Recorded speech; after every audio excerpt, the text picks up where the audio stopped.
Liverpool qui perd, Arsenal qui gagne et qui se retrouve en ce moment premier de la Première Ligue. Yo chers Gunners, j'espère que vous allez bien. Aujourd'hui on se retrouve pour faire le débrief de ces deux rencontres. On va parler des deux rencontres d'aujourd'hui on va commencer par d'abord parler de Arsenal-West Ham et ensuite on dira un petit mot sur Chelsea-Liverpool. Mais en tout cas, aujourd'hui nous avons assisté à une très bonne un très bon week-end et surtout pour du côté de Arsenal en particulier, on a assisté en tout cas à un match plutôt moyen, mais en tout cas il a été quand même maîtrisé, mais il y a des choses à dire, non? Il y a quand même des choses à dire, il y a un mais exemple, mais peu importe, c'est vraiment c'est vraiment tout ça, parce qu'en général le job a été fait, on s'est vengé de West Ham depuis déjà quelques temps maintenant, on n'a plus vraiment gagné contre, enfin on n'a plus vraiment gagné contre eux à l'Emirates Stadium, ça fait déjà 2 fois on perd à domicile contre cette équipe-là, des Hammers. Euh, Là aujourd'hui, on se venge. Après, on se venge contre Newcastle, là on se venge contre West Ham.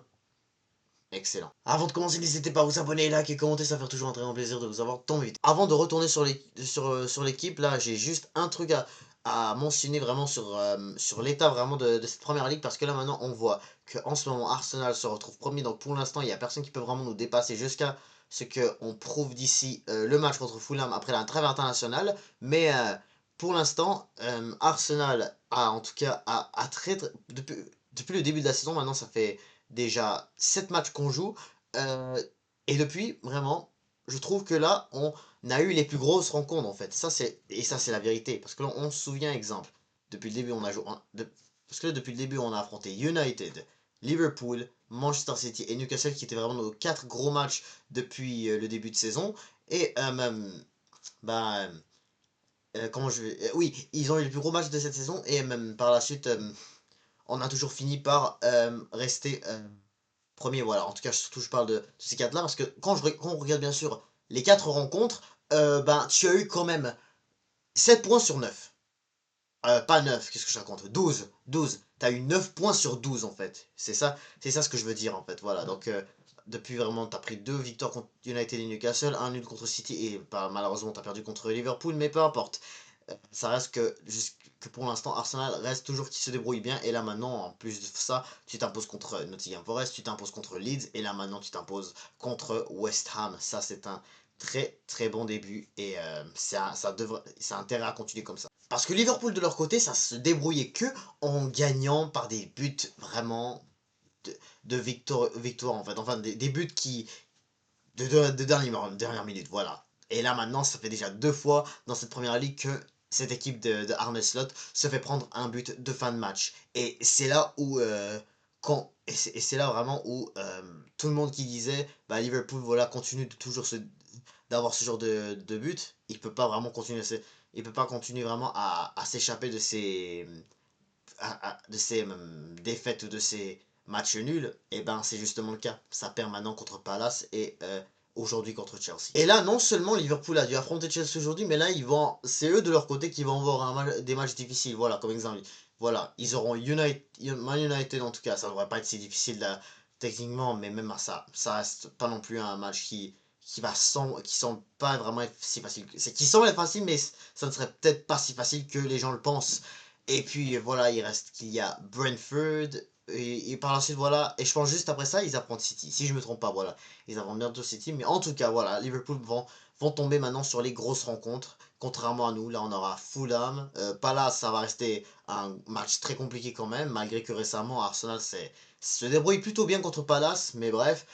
Puis par la suite, voilà, tu as Sunderland, Burnley, etc. Des équipes comme ça que tu devrais être capable de gagner. C'est parti, nous allons pouvoir dire un petit mot sur cette équipe. Alors pour commencer, David Raya de son côté, c'était plutôt tranquillo, comme ça a été souvent le cas depuis le début de la saison. Mais aujourd'hui, vraiment, West Ham n'a pas du tout fait grand-chose. West Ham, vraiment, c'est une équipe là que... Pourquoi des fois on a souvent du mal avec cette équipe-là là, à domicile récemment, c'est que ils ont vraiment un jeu exécrable qui leur arrive, qui leur permet de nous battre en fait. C'était vraiment un jeu exécrable, ils l'ont encore une fois appliqué aujourd'hui, mais cette fois-ci on les a battus. Avec 2 buts, euh, mais en général, ça n'a pas du tout créé de grosses occasions du côté des Gunners, du côté de West Ham, pardon. Donc West Ham vraiment c'était pas du tout dangereux, donc logique que Raya n'ait pas fait vraiment des grosses parades, comme face à City, face à Liverpool, face à Man United, etc. Donc, bref, sinon, du côté de la défense centrale, William Saliba, Gabriel, ils ont très bien maîtrisé en fait. Sinon, William Saliba et Gabriel, de leur côté la défense, ça a très bien maîtrisé. Ouais, malgré que West Ham aurait voulu essayer de faire des opportunités, et ben ces deux-là ne les auraient bien tenté de les surpasser, mais vraiment ces deux-là, quand ils jouent les deux ensemble, ça fait vraiment une très bonne combinaison. Et ça, c'est ce que j'adore vraiment lorsqu'on joue vraiment, surtout des matchs pièges, aussi des gros, mais surtout des matchs pièges comme cela a été, comme ça pourrait l'être, hein. Comme exemple lorsqu'on va affronter des Fulham, mais lorsque par la suite on affrontera Fulham à l'extérieur, ça va toujours rester un match piège, malgré que là, cette fois-ci, il faut qu'on les batte, là. Je veux qu'on se venge là-bas aussi à Craven Cottage, mais peu importe, cette défense avec les deux ensemble, vraiment, ça a très bien fait aujourd'hui. Oui, et Timber, eux aussi, ils ont été magnificent. Vraiment, ce début de saison, cette défense à 4 là, en général, te, te propose vraiment des matchs là, juste, ils sont vraiment juste incroyables. Mais ils sont vraiment forts, vraiment, ces deux-là, en fait. Calafiori, en tout cas, faut le dire que, je sais pas ce qu'il a eu, je crois qu'il avait comme reçu un très gros coup par terre il avait comme tombé, il a reçu comme un très gros coup par terre. Je me demande vraiment, est-ce que il est correct, est-ce qu'il se sent bien vraiment, mais ça devrait pas être si grave à mon avis, j'espère en tout cas, parce qu'il a quand même pu continuer par la suite, et là il est genre, il a été vite sorti par Miles Lewis Kelly. C'était vraiment une très belle, mais en général la défense à 4, j'ai rien à dire. Du côté du milieu, là, ça va parler en tout cas parce que notre milieu aujourd'hui, c'était notre point incroyable. Incroyable ce point. Aujourd'hui, le milieu de terrain, là. Non seulement notre défense a été excellente, mais notre milieu de terrain, là, il était magnifique. On a vu, pour commencer, on avait vu que c'était un milieu plutôt avec Declan Rice, Eze et Odegaard. Mais par la suite, ça a vite changé à cause d'une blessure de Odegaard. D'ailleurs, que j'espère que ça va vite se rétablir pour une deuxième fois. Même troisième fois que Odegaard se blesse cette saison. Après, il y a Leeds, il y a, comment ça s'appelle, Nottingham, et là maintenant, aujourd'hui, comment ça s'appelle, West Ham, là, sur 3 sur 4 des matchs à l'Emirates cette saison, et ben, il y a des buts, enfin, il y a Odegaard qui se blesse en fait. C'est justement ça l'affaire. Odegaard, depuis le début de la saison, il est beaucoup trop fragile. Ça fait 3 matchs à l'Emirates depuis le début de la saison en Première Ligue, sur 4, et et ben il se prend une blessure.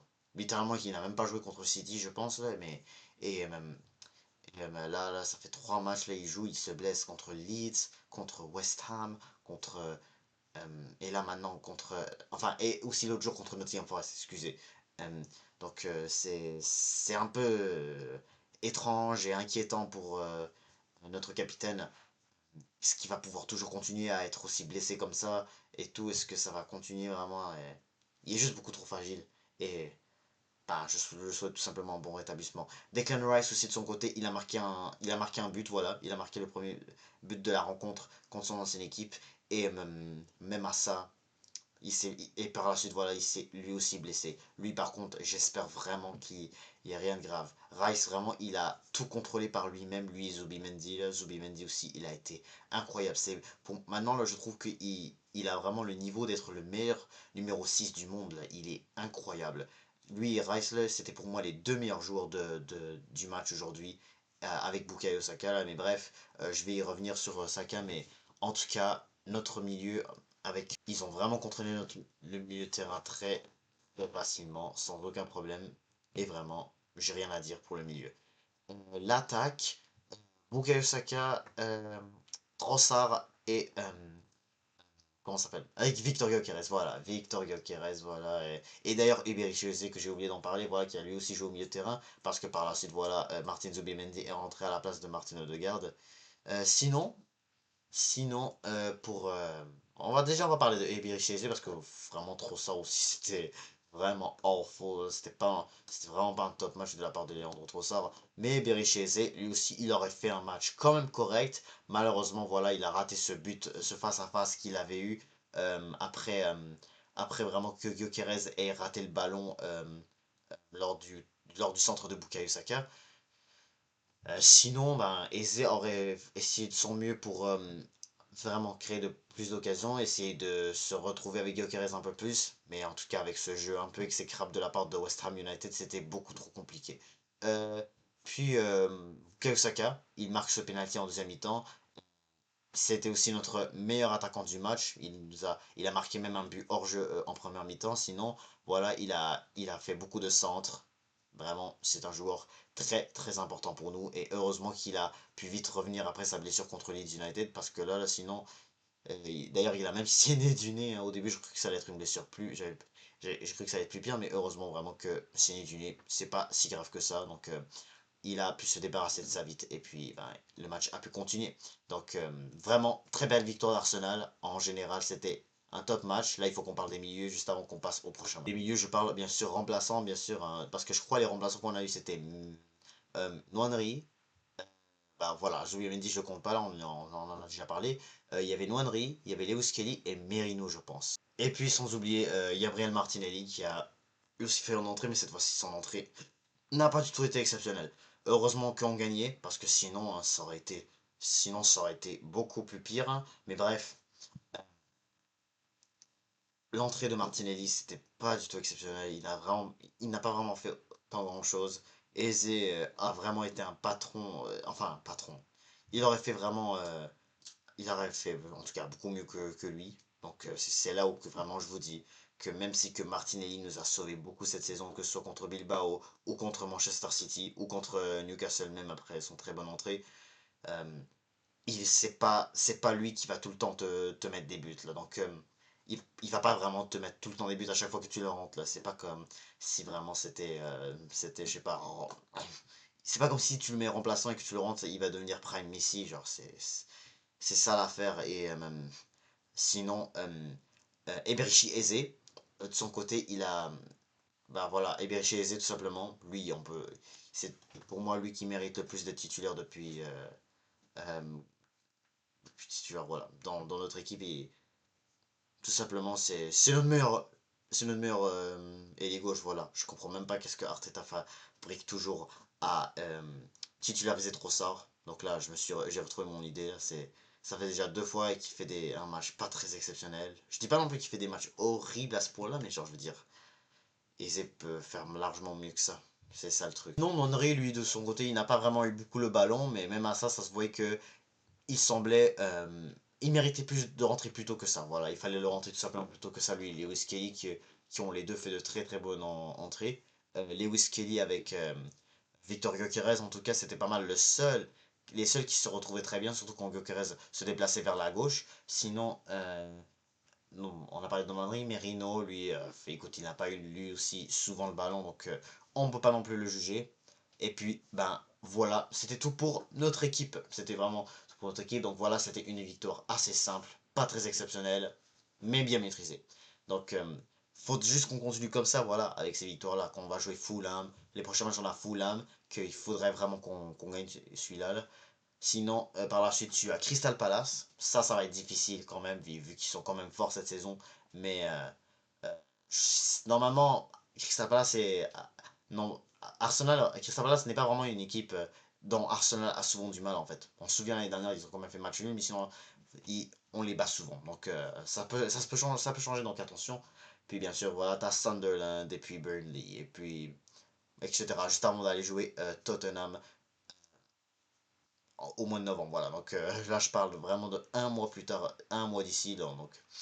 Mais bref, on va passer vite à ce Liverpool-Chelsea. Ce Chelsea-Liverpool était vraiment spécial. Souvent les Chelsea-Liverpool, c'est souvent des matchs où est-ce que ça termine par des matchs nuls. Mais là maintenant, on dirait que ça change, hein. Surtout que là maintenant, je crois que c'est la première fois que Chelsea bat Liverpool. En tout cas, non, ils les avaient battus la saison dernière. C'était après que Liverpool ait remporté la Première Ligue, score de 3-1. Mais là, je veux dire, Chelsea remporte un match contre Liverpool à la toute fin. C'était encore. Liverpool déjà s'est encore une fois pris un but à la toute fin de match. C'est arrivé la semaine passée contre Crystal Palace. Et ben voilà, bah, ils se sont fait prendre une défaite grâce à un penalty de Osimhen contre Galatasaray, excusez-moi. Sinon, depuis le début de la saison, cette équipe des Reds d'Arne Slot marque dans les dernières minutes. C'est là où vraiment, c'est là vraiment, là, on dirait que les choses commencent à changer un peu. Parce que là, on n'arrête pas de se dire, Liverpool, eh ben, ils continuent de faire chier à marquer tout le temps des buts de dernière minute. Euh, Ils peuvent pas toujours continuer à faire comme ça. Eh ben, c'est totalement le cas. Tu peux pas toujours te fier aux dernières minutes ou à la chance, etc. Au bout d'un moment, il faut que tu joues toi aussi. Au bout d'un moment, il faut que tu arrives à te démarquer un peu. Et ça a été très compliqué pour eux sur ces 2 derniers matchs contre des équipes londoniennes comme Crystal Palace et Chelsea. Mais en tout cas, il faut qu'on parle surtout de certains éléments. Surtout que cette première mi-temps, Chelsea ont complètement dominé Liverpool. Liverpool n'a totalement été inexistant. C'est là où que je me suis dit, Chelsea devrait largement gagner aujourd'hui. Et c'était très très proche de, et en tout cas, c'était très très proche de, de totalement ne pas l'être. Hein. Surtout voilà que Liverpool a encore une fois. Parce que là, en général, la première mi-temps, parce que là je vais un peu trop vite. La première mi-temps de Chelsea, il faut le dire, où est-ce que tu as ce but incroyable de Moises Caicedo. C'était une très très belle frappe en pleine lucarne. Mavardashvili aurait fait tout son mieux, mais il aurait eu. Sinon, en général, t'as vraiment un top match, surtout de la part de Garnacho. En tout cas, Garnacho, c'était moitié-moitié, mais il aurait fait quand même des choses intéressantes, là. C'est ça le truc aussi. Neto, ça, c'était à peu près le même niveau que Garnacho. Sinon, je trouve qu'Arcedo, c'était totalement leur meilleur joueur, quoi. C'était lui qui faisait vraiment le plus de choses pour les Blues. Sinon, bah, bien sûr, l'entrée de Estevao qui a été incroyable. Justement parce qu'en deuxième mi-temps, c'est lui qui va te mettre le but de la victoire à la toute fin du match. Malgré vraiment que Liverpool aurait quand même. Ils se sont quand même réveillés, hein. Il faut vous dire qu'ils se sont quand même réveillés. Où est-ce que tu vois Salah qui te rate des occasions, là, mais. Surtout vraiment le face-à-face qu'il a loupé, là. D'une très belle passe de Florian Wirtz, hein. Donc là, faudrait le laisser un peu prendre son temps, là. Mais Mohamed Salah, là, il a raté un face-à-face. Et puis, il t'a raté genre 2 ou 3 ballons. Deux ou trois occasions où est-ce que ben il te le met au-dessus des filets, genre vers les gradins là. Ça, il y en a 3 ou 2, je pense. J'ai comme l'impression que c'est 3, mais en vérité, techniquement, ça devrait être 2 à mon avis. Je pense que ça doit être 2. Mais j'ai un feeling, mais j'ai comme une petite idée qui me dit qu'il y en avait un troisième. Mais peu importe, c'était un mauvais match de la part de Mohamed Salah. Isaac, malgré être un peu fantomique, il a quand même fait la passe décisive pour Cody Gakpo pour l'égalisation. Et même, ben, tout simplement depuis cette égalisation, Chelsea faisait que dominer. Voilà, Chelsea dominait depuis le début. Ou est-ce que là, lorsque tu vois toutes les occasions qu'ils avaient, la barre qui avait la barre de Garnacho, la frappe le double arrêt de Mamadashvili. Franchement, Mamadashvili d'ailleurs, hein, big up pour lui, hein, il a très très bien. Il aurait très très bien remplacé Alisson Becker aujourd'hui. Hein, et là par la suite, il te met ce but victorieux à la toute fin de match. Estevao, voilà. Qui est d'une très belle passe de Cucurella, qui aurait très très bien joué lui aussi. Il aurait très très bien mis Mohamed Salah dans sa pocket. Hein. Mohamed Salah, hein, il se fait pocket par tout le monde, hein, techniquement. Mais bref, c'était une très très bonne performance de la part de Chelsea et je les remercie une nouvelle fois. Techniquement, c'est ce qui est bizarre, c'est que Chelsea, là, dites-vous aussi que Chelsea, il leur manquait déjà Cole Palmer, et surtout, ce qui leur manquait encore plus, 2 center-backs. 2 défenseurs centraux, les deux, il leur manquait à Chelsea. Et même à ça, Liverpool n'ont même pas vu ça en fait. Littéralement, Liverpool, ils avaient Van Dijk qui fait un twerk en pensant en faisant un twerk pour empêcher Caicedo de frapper. Sinon, Konaté qui lui aussi vraiment a fait une semaine exécrable, littéralement. Mais en tout cas, voilà, c'était une très très belle, un très très beau samedi aujourd'hui. Très fier de mon équipe et surtout chapeau pour Chelsea, hein. Chapeau pour Chelsea, surtout qu'il revient eux aussi de 2 défaites. Ça perd contre le pire United, littéralement. Ça perd contre le pire Manchester United, dites-vous là. Et tout ça pour qu'au final, par la suite, ça perd contre Brighton. À la toute fin de match, il se prend une clim. Tout ça pour battre Liverpool aujourd'hui, là. C'est vraiment un scénario bizarre. Mais bref, ça aurait été tout ce que je voulais en fait. Parce que littéralement, Chelsea, au moins eux Chelsea, voilà, même si c'est un de de nos plus gros ennemis, littéralement, même à, clairement, je m'y attendais quand même pas à ce que Chelsea vraiment joue comme ça en fait, alors qu'ils voient quand même que Arsenal est premier de la ligue. Hein. je me suis dit, mais non, mais ils vont quand même pas vraiment gagner, sinon ils vont être, sinon ils vont laisser premier. Et littéralement, ils vont préférer voir Liverpool premier, hein. C'est comme Tottenham avec City il y a 2 ans d'ici, là. Mais en tout cas, c'est sûr que ben, Chelsea, voilà, c'est pas Tottenham, hein. Chelsea, vraiment, eux, ils vont se concentrer sur leur propre match à eux et tout. Que peu importe ce qui se passe, hein, Chelsea, voilà, ils ont baissé le niveau jusqu'à aujourd'hui où là, ils doivent se dire, hein, il faut qu'on se remette, hein, pour, contre cette équipe des Reds. Et c'est ce qui s'est passé. Donc voilà, c'est la fin de ce débrief. Donc encore une fois, je suis très très très content de ce qui s'est passé dans ce samedi. Donc bien sûr, hein, demain il y a City qui joue contre Brentford. On verra qu'est-ce qui se passe parce que City s'y gagne, bien sûr, ils vont pouvoir remonter plus dans le classement et ils vont pouvoir se remettre surtout dans la course au titre, hein. S'ils gagnent demain, on peut dire vraiment qu'ils sont 100% de retour dans la course au titre. Et bah, tout simplement, ça va être la trêve internationale de octobre. Donc bien évidemment que je souhaite bonne chance à nos joueurs euh, avec leur nation en fait, avec leur sélection nationale. Et surtout, bon courage, hein, et surtout que qu'ils ne se blessent pas. Là. La dernière fois, je me souviens même pas qu'il y avait un joueur qui s'est blessé lors de la trêve internationale. Là. La dernière, je ne crois pas, littéralement au mois de septembre. Mais en octobre, en tout cas, j'espère que va bien se passer et que ben, on va pouvoir avoir tous nos joueurs et surtout pour qu'on puisse continuer à gagner nos matchs, voilà, pour qu'on puisse continuer à garder cette première place, voilà. Et c'est la meilleure chose qui pourrait nous arriver si on pourrait enfin prendre un titre de première ligue. Bref, je vous laisse là, n'hésitez pas à vous abonner, liker, commenter, et je vous dis à toutes.